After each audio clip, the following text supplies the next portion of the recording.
Oi, alunos. Essa é a aula 2, parte 4. Na aula passada falamos da deriva continental e nesta aula vamos falar como a ciência evoluiu de forma que a deriva continental amadureceu até a teoria de tectônica de placas. Vocês vão perceber o quanto a oceanografia geológica contribuiu para o amadurecimento dessa teoria. De 1930, ano da morte de Alfred Wegener, até 1950, uma área da ciência se desenvolveu muito, a hidroacústica, principalmente durante a Segunda Guerra Mundial. Os conhecimentos acumulados neste período viriam a desaguar em uma série de trabalhos que se tornaram o paradigma vigente da geologia como um todo. Vamos começar essa narrativa com um personagem muito especial. Esse jovem aí na foto é Harry Hammond Hess, nascido em Nova York em 1906. Aqui na foto, em 1929, ele está tentando a sorte, procurando por minerais no Zâmbia. Para todos os efeitos, para mim ele tem cara de geólogo. Bem, como não deu muito certo no Zâmbia, ele voltou para os Estados Unidos e durante a década de 30 começou a ensinar geologia. Em 1932, ele participou de algumas expedições em um submarino como assistente de Felix Meines, um geólogo de Princeton. A expedição era para empregar o recém-inventado gravímetro, que precisava de uma plataforma estável para funcionar, o que não era possível a bordo de um navio a sabor das ondas. Aí começam as relações de Hess com a Marinha Americana. No começo da década de 40, por interferência do Felix Meines, que por essa altura possui alguma influência na Marinha, Hess foi colocado como oficial da reserva da Marinha, como uma forma de dar mais peso ao currículo dele, que pretendia ascender em sua carreira em Princeton. Pouco tempo depois disso, os japoneses atacaram Pearl Harbor em 1941, e assim, Hess entrou de gaiato em uma guerra. No começo, Hess comandou um setor de inteligência que utilizava a hidroacústica para rastrear submarinos e para tentar prever sua rota para interceptação, o que aparentemente funcionou muito bem.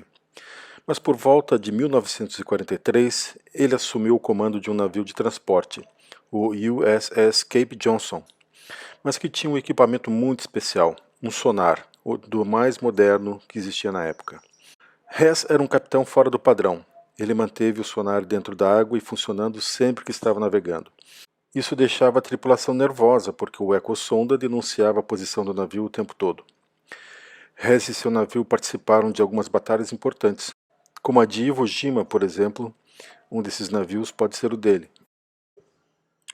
Terminada a guerra, Hess conseguiu acesso aos dados do sonar do seu navio, e depois de outros navios também.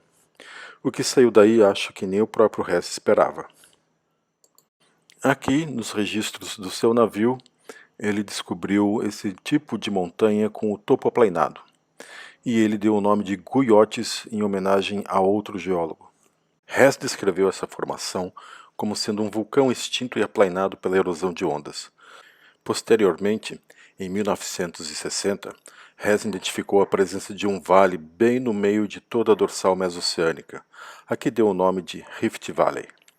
No mesmo ano de 60, escreveu um relatório à Marinha com o título Evolução das Bacias Oceânicas, onde afirmava ter descoberto a peça que faltava na teoria de Wegener. Pangeia se dividiu e formou os continentes atuais porque a crosta oceânica está crescendo e se espalhando. E essa foi a história de um geólogo que não parava de fazer ciência nem sob ameaça de bomba. Agora vamos falar de outro cientista cujo trabalho foi crucial para a geologia como um todo. Eu estou falando de Arthur Holmes, um cientista que inventou o método radiométrico para datar rochas, isso em 1912. Holmes, nos dias de hoje, seria chamado de super nerd. Para vocês terem uma ideia, ele desenvolveu o método de datação radiométrica num trabalho que seria o nosso TCC, com 22 anos. Holmes também foi uma das pouquíssimas vozes que apoiaram Alfred Wegener, ainda em vida, sobre a teoria da deriva continental. O método de Holmes se fundamentava, primeiramente, no fato de que toda rocha, inclusive as que vêm do espaço, contém traços de elementos radioativos, tais como urânio, tório e potássio. E segundamente, no fato de que os elementos radioativos são instáveis e com o tempo se decompõem, ou melhor, decaem para formar átomos de outros elementos mais estáveis. Um mesmo elemento radioativo pode aparecer na natureza com diferentes pesos atômicos. A eles foi dado o nome de isótopos. O urânio, por exemplo, tem o isótopo 238, que é 99% dos casos na natureza e que leva 8,9 bilhões de anos para decair ao chumbo 208.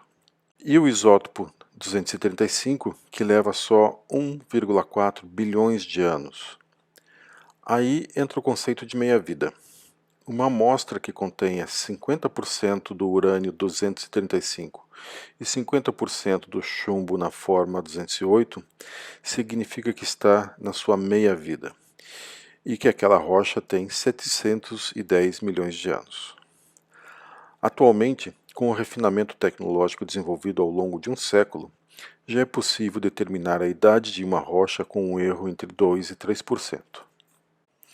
Em um vídeo anterior, eu falei que a teoria da deriva continental foi incorporada à teoria de tectônica de placas em 1968. Foi este geólogo, John Tuzo Wilson, quem fez este trabalho. Mas antes disso, Wilson já havia publicado alguns trabalhos importantes. Selecionei dois mais ligados à oceanografia, feitos na década de 50 e início de 60. O primeiro tem a ver com um oceano que recebeu o nome de Iapetus, que se abriu e se fechou antes do Atlântico. E o outro trabalho foi uma consequência. Wilson e também Arthur Holmes já sabiam pelo final da década de 50 que o Oceano Atlântico deveria ter um precursor, que se fechou para dar origem à Pangeia. Eles chamaram este oceano de Iapetus. A evidência era um quebra-cabeças que demorou para ser desvendado, mas Wilson o resolveu em 1963. Nesta imagem, os trilobitas, por falta de um nome melhor, foram chamados de trilobitas do Pacífico. Estavam sempre dispostos ao norte de uma linha de descontinuidade da rocha sedimentar, aonde esses fósseis se formam, e os trilobitas do Atlântico ao sul desta linha. Wilson propôs que a linha de descontinuidade das camadas sedimentares era uma sutura das placas tectônicas da América do Norte e da Eurásia, fechando definitivamente o que um dia foi o Oceano de Iapetus. Wilson também observou que no Atlântico Norte, a ruptura de Pangeia que daria origem ao Oceano Atlântico se iniciou bem próxima à sutura de Iapetus, e inferiu que isso não era uma mera coincidência. O que nos leva ao segundo trabalho sobre o processo de nascimento e morte dos oceanos. Vai ser bem fácil entender com esta animação. Num primeiro momento, que o Wilson chamou de fase embrionária, uma pluma de manto aquecido pressiona um continente e o eleva. O calor dissolve e amolece a litosfera sob o continente, deixando-a menos espessa. Aí começam a aparecer rachaduras no continente, chamados aqui também de rifts. No momento seguinte, os continentes cedem a pressões do manto e se desprendem, iniciando seu afastamento um do outro, uma fase que o Wilson chamou de juvenil. Em seguida, vem a fase madura, aonde o crescimento da bacia oceânica estaciona. Se a pressão do manto continuar, em uma das margens continentais pode-se dar início a um dobramento da litosfera por baixo do continente, formando uma zona de subdução. Assim começa o processo de reciclagem da litosfera. No continente acima da zona de subdução, a atividade tectônica vai aumentar com terremotos e vulcanismo. A formação de cadeias de montanhas também faz parte desse cenário. A esta fase, Wilson deu o nome de declínio. Daqui para frente, a bacia oceânica tende a encolher cada vez mais. Em um certo ponto, a dorsal mesoceânica desaparece e o oceano entra em sua fase terminal, aonde parte dos sedimentos depositados no assoalho do oceano podem ser empilhados contra as margens continentais e eventualmente empurrado para fora d'água.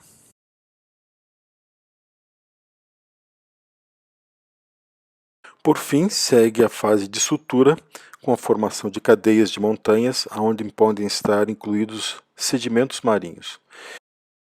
E assim podemos encontrar fósseis de organismos marinhos nos Himalaias ou nos Alpes. Incrível, não? Mas o Wilson não parou por aí. Ele ainda identificou partes do Oceano Mundial aonde essas diferentes fases estão acontecendo agora. Vamos dar uma olhada? Fase embrionária. O que você está vendo aqui é o leste da África e o oeste do Oceano Índico. Eu indiquei ali o Lago Vitória. E ao sul desse lago podemos ver outros dois, longos e estreitos. Este é o Vale do Rift da África. E os lagos são formados, na realidade, em rachaduras da placa continental. O manto sob esta parte da África está empurrando o continente na direção das setas em vermelho. Madagascar deve ter sofrido o mesmo processo e hoje já é uma ilha. Daqui a 100 milhões de anos poderemos chamar esta porção do oceano de Mar de Wilson. Brincadeirinha, certo? Já o que você está vendo aqui é onde a África e a Arábia se encontram. O Mar Vermelho, segundo o ciclo de Wilson, estaria na fase juvenil. O oceano já se abriu e a tendência é de aumentar. O manto sobre o norte da África empurra o continente na direção sudoeste. E na Arábia, o manto empurra o continente na direção nordeste, como indicam as setas vermelhas. Como exemplo de fase madura, Wilson cita o sudoeste do Atlântico Sul. Aqui não há atividade tectônica e a margem continental é do tipo passiva. Tipo passiva é algo que vamos falar mais no próximo vídeo. Não tem setas vermelhas aqui porque a pressão do manto é muito pequena. Já do outro lado da América do Sul, na margem do Pacífico, Wilson indica esta região como exemplo da fase de declínio. Aqui, a placa de Nazca avança em velocidade recorde para uma placa tectônica, cerca de 18 centímetros ao ano, e isso em direção à América do Sul, aonde acontece a subdução, dando origem à Cordilheira dos Andes, com muitos vulcões e terremotos. Como exemplo da fase terminal, Wilson indica o Mar Mediterrâneo. Não existem placas divergentes e nenhuma cordilheira meso-oceânica. A tendência é de fechamento, com o sul da Europa colando no norte da África. Existem áreas de subdução, com formação de várias cordilheiras, Alpes, Apeninos, Balcãs e Pirineus na Europa e Atlas no norte da África. Também tem vulcões, como Vesúvio e Santorini, e terremotos na Grécia, Romênia, Creta, Sicília, etc. Porções de mar já foram confinados, como os mares Negro, Cáspio e Azov, que ficaram de fora nessa foto. Por fim, chegamos na fase de sutura do ciclo de Wilson, tendo como exemplo o encontro da placa da Índia com a placa da Eurásia, que deu origem à cordilheira do Himalaia, que é como uma solda entre as duas placas originais. Essa é a segunda mais longa cordilheira do planeta, perdendo somente para os Andes, 2.600 contra 8.000 quilômetros, respectivamente, mas é aonde se encontram os cumes mais altos, como o do Monte Everest, a quase 9.000 metros acima do nível do mar. Bem, pessoal, eu vou ficando por aqui e vou deixar vocês com essas imagens incríveis de uma universidade na Noruega, em Oslo, e onde eles fazem a reconstrução das placas tectônicas até 500 milhões de anos atrás. Na primeira parte do vídeo eles mostram as placas até o presente e depois eles mostram as plumas de convecção do manto. Uma imagem incrível. Até o próximo vídeo.